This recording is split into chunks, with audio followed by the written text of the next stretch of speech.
Hello and welcome, Exiles, to my first attempt to try and make Sacrifice, the new support introduced this league.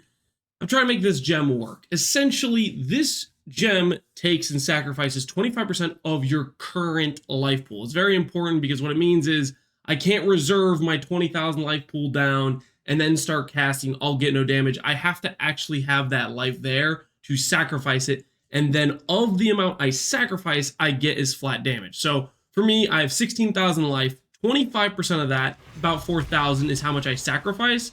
And of that, 44% of it is gained as added damage. So with 16,000 life, it goes down to 4K, and then you cut that by 44%. Roughly, it's around 1,700 flat damage I'm getting from the support. That's a lot of flat damage. In terms of my skill right now, I have a level 23 Firestorm, which does 500 to 700. You add 1,700 on top of that, it's roughly, I don't know, tripling the damage or whatever it is. It's a lot of flat. So the idea was stack a bunch of life and get flat damage out of it. Now, ultimately, if I'm being honest with you, I tried this with Ignite on this character.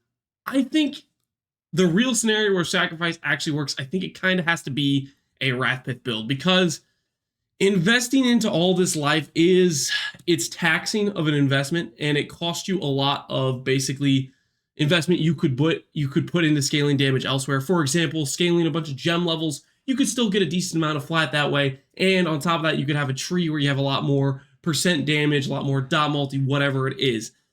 So quite frankly, I did this with Ignite just to test it out. Ignite, you don't have to cast as often, you just cast every now and then. That means your recharge default by using Eternal Youth plus Dissolution should be relatively enough to sustain it, which it is for our character. You'll see each time I cast, I get all my life back before I cast it again. The thing is, though, is that really enough damage to justify it? I'm not sure it is. Now, I'll walk you through my plan here. I went with an Atula's angle. The idea here is to try to get as much flat life into my gear without actually having life tag. So, for example, things I went with is I took a helmet called the Cowl of the Thermophile. It's a helmet you can double enchant. And the idea here was I would enchant 2 of the strength nodes far away from me, which you can tattoo with the Journey Tattoo of the Body. I can anoint the 3rd one here, and then I'm 1 point away from this one here. So effectively what I'm trying to do is get 100 flat life per each of these tattoos, which allows me to get life on this helmet, even though the helmet doesn't actually have a life roll. That was the idea I went with. And on top of that, additionally, I'm going for strength wherever I can on gear, because strength doesn't have a life tab, but it gives you flat life per every 2 strength. You get 1 flat life. And then on top of that, we also add in Abyssal Jewels, another example of something that gives you flat life while also, as far as the gear is concerned, the Abyssal Socket doesn't have a life tag. Now, that's the approach I went with here. I ended up getting to about 16,000 life at level 94. Decent for flat damage, but in terms of damage scaling on my tree, I really only had 1 cluster here and a bit of dot multi here, here, and here. Overall, not the most OP scaling, just decent. I think on my POB, it's somewhere in the range of 3 to 5 million, something like that. That's my rough guess from experience of playing it, and from somebody in my chat said they plugged it into POB, and that's roughly around what it was. I don't know.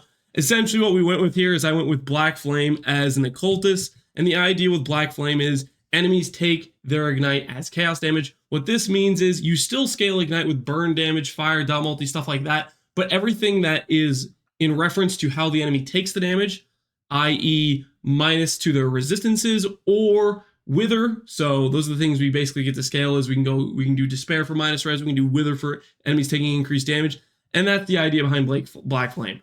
Ultimately, I think if I was going to do this again, or if I was just going to do this more optimally, I probably would just play an elementalist, and I would just go for more minus res of the regular element, and I would scale like the shock node and get like 50% shock that way, along with a much lower resistance I'd be able to take them to. And I probably would get higher damage while getting back my ring slot, while getting back 2 jewel slots to get fire dot multi percent damage instead of doing forbidden flesh and flame for shaper of flames.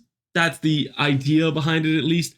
The thing is, I opted to just go Occultist because I was already doing the sacrifice, the chaos damage. I already bought the MTX for the purple Firestorm, and the Ignite looks purple when you use Black Flame. So, I just said, thematically, I'm just going to go with it. I'm just going to play it. That was the idea. And so anyways, that's the gist of the character. You'll notice here on my weapon, I didn't actually finish this. This is partway crafted. The whole idea behind this weapon is I wanted to get the strength AoE mod because I am speccing a decent amount of strength just on a tree that has some strength on it, where I have strength on pretty much all my pieces of gear.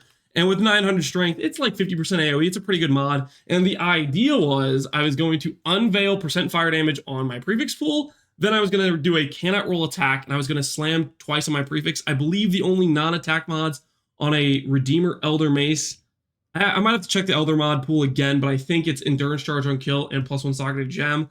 So I was going to have percent fire damage, Endurance Charge on kill, +1 gem, and I was going to benchcraft fire dot multi.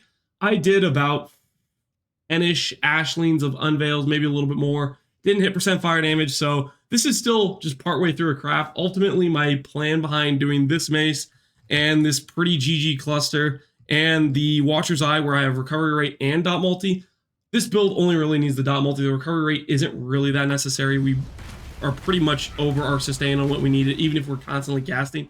But the idea is I want to do a life stacking version of Righteous Fire, where I prioritize that similarly to how last league, it's just a mirror of it, of last league, where I did a bunch of ES and I said, how high can I get an ES Righteous Fire build to? And I got to like 69,420. I want to see how high I can get with life based. I don't think I can get anywhere close to that. Probably 20 to 30,000. We'll see. Anyways, the idea is this mace is a part of that build's plan anyway, so I figured I'd try to craft it. Didn't succeed here. I'll probably start crafting it when I go to make that character's gear. So anyways, that's the idea behind the character. Let's go ahead and give you guys a little showcase of what it looks like doing a Phoenix, and we'll call it here for the day. Ultimately, don't recommend sacrifice support for Ignite characters. I think this is just a mediocre build at best, especially considering the cost. Way more expensive than the quality you're getting out of it. Like, this is barely competitive with a pretty good league starter with mid-tier gear type of thing. And I will say this about the character. Sacrifice, I believe, can be strong. I believe in order for Sacrifice to be strong, it has to be in the context of Rathpith. I didn't want to do Rathpith for my first attempt because I felt like I did Rathpith too recently with my Hexblast character.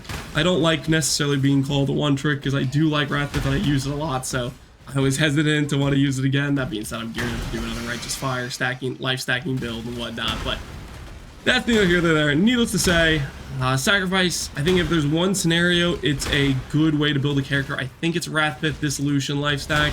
I'll have to see about doing one of those sorts of versions of Sacrifice later in the league when I'm a little bit more geared up for it. I still want to do like 10 div builds. I still want to do league start prep.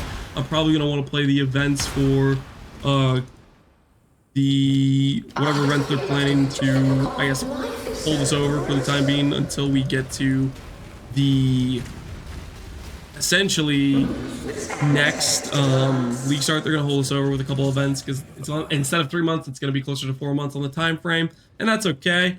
But yeah, anyways, that's what the build looks like. I did test it on Ubers. I did 5 out of 7. I failed Exarch and I failed Cirrus. Of course, the fights I'm always very bad at doing. No surprise there. That's pretty much how it works for me. If I have a fairly strong character, but just not really on the edge of just can overpower the fight, then I usually fail those 2 fights.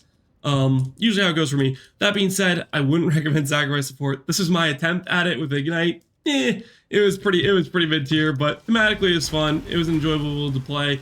Chaos Explosions with Ignite Proliferation, and I did the Hex Bloom support with my Trigger Prolif. It worked pretty nice for some satisfying chain explosions, but outside of that, really nothing too super powerful in this build, and that just is what it is. Hopefully you guys enjoy this experiment with the Sacrifice support, and as always, thanks for watching, Exiles. Take care, and peace out.